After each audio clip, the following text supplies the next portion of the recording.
Valor is a hack and slash arena game. There are some RPG elements with skill trees and runes for the 5 different characters, and this is a full launch from Steam Early Access.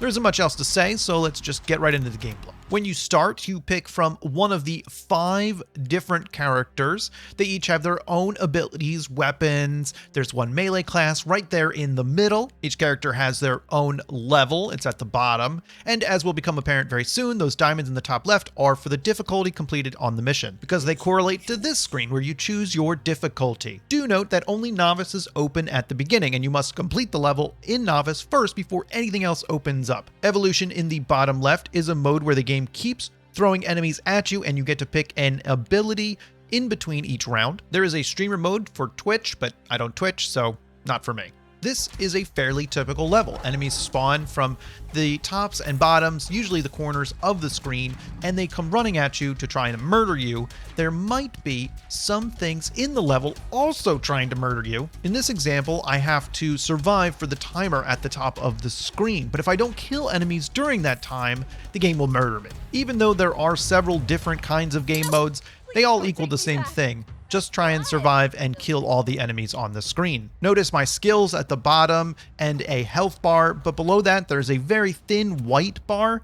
That's the crowd meter, and it affects a lot of the skills. It acts like a combo meter, so you have to keep attacking enemies to keep it high. In this second example, you could say I have to kill 20 enemies before the round is complete, but I don't change my playstyle at all. The difficulty levels don't just buff the enemies. I mean, they do that, but they don't just do that. Increasing the difficulty adds an affliction. For example, in this level, I have to collect those presents before they explode. That's just one example. There are others, like enemies have regeneration automatically added, or if you kill an enemy, it will heal another and buff another one. That one's pretty hard. These are completely random, so restarting the level will give you a different one. And I think some of them are easier than others. It's not a fair system, so it's best to just restart over and over until you get the ones you want. Finally, the endless mode. You can see I have raining goop from the sky. It's a power-up I chose. In the top right-hand side of the screen, you can see the power-ups I've chosen between rounds, and on the left-hand side, top of the screen, you can see the afflictions I have. Each round, a certain amount of enemies comes out, they try and kill you. Hopefully, more weird stuff hits them than hits you, because it gets extremely chaotic. This is probably my favorite mode because goofy stuff can happen. Moving on to the bosses, and the developer tried to do something a little different here. There are mechanics in the level that you must interact with to be able to defeat the boss. Something might spawn that you have to kill, or you might have to go to an area of the level. This keeps it interesting to mix it up from the other levels in the game. Reminds me of something I would see in an MMO like World of Warcraft, where you have to kill the ads and dodge the ground targets. You have to kill all the enemies that come on the screen and try to murder you, and you have to make sure you don't step in something you're not supposed to. The game gives you some slight hints about this, but you kind of have to figure it out on your own. There are 5 different bosses for each of the 5 different zones, and each of them is unique. They all drop a rune, so you'll want to defeat them multiple times on multiple different difficulties. The higher difficulty, the better the rune. Anyway, for the characters, I don't know if there's that much to say. They all have different abilities, so they all play differently, and I'm better at some of them than others, although I kind of feel like some of them are not viable. The melee guy is a real difficult challenge because walking backwards and dodging all the projectiles is what you want to be doing in these kinds of games. Besides that, the purple girl, I forget her name, she doesn't shoot fast enough to be viable, it feels like, even with all of her abilities maxed out. I also had a problem with the vampire-like character too. Also, all the characters need some sort of sustain. You need healing. So some characters actually come with some healing built into them, and others you're going to have to use runes to fix that, because you're going to get hit in this game. If you can dodge perfectly, maybe, yeah, you're not gonna, because the enemies end up hitting you too close, or you get stuck on something, or you just can't see something going on. So you will want sustain. That's why the arrow guy is the best one. He has some free sustain, and with a rune, you are so much more powerful than other characters in the game. Is this bad though? No. It's a single player game and some of the characters offer more challenge than others. That's the way I look at it. Now, at the end of each level, you'll gain some gold and you can spend it in this Gadget store, which is a little weird.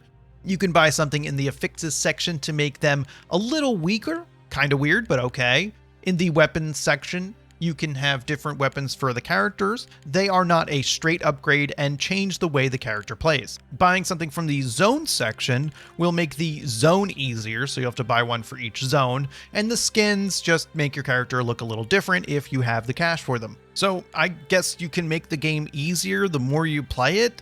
Does that make sense to anyone else? I thought you'd want more of a challenge the longer you played it. You might need these in the beginning, but the game should take it away. I don't know. Whatever. It's here if you want it.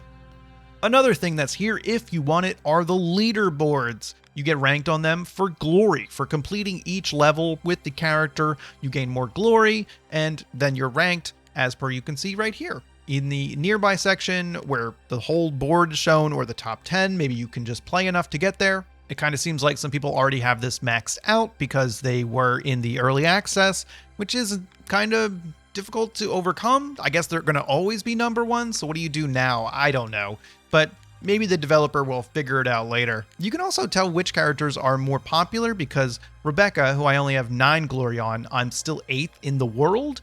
That doesn't make any sense. No one's playing that character. The game isn't without its issues though. In the last jungle level, those Black Panthers, either I can't see them or they can attack at such a range that is thoroughly annoying. But in general, all the enemies have a decent range, so if you're going to walk by them and think you're safe, you're not. The camera can be a little difficult in Valor as well. It can obstruct your view, and it's much easier if you're at the bottom of the screen looking up than at the top of the screen trying to see the way down. Also, unfortunately, you can get stuck on stuff. I have had many issues where I'm trying to round a corner and I will get stuck on the corner and you're dead. If you stop moving in this game, you are dead.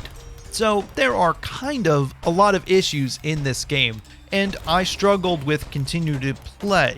I have a pretty high tolerance for allowing these. That's kind of why I do this YouTube channel. So if you're someone who doesn't like getting stuck on the edge of something, and that might ruin your entire experience for a game, if those kind of little things bother you, then you should steer clear of Valor.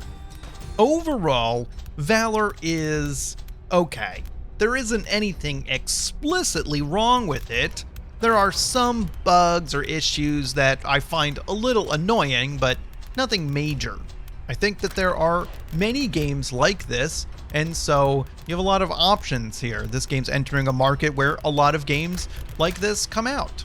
I hope if you pick it up or picked it up that you enjoy it, but I don't really recommend it. This isn't one I'm going to be going back to. Some recommendations for you. Subscribe, like the channel. Did you expect me to say something else? I can't. Please follow my Steam Curator, link in the description. Thanks for watching. Bye.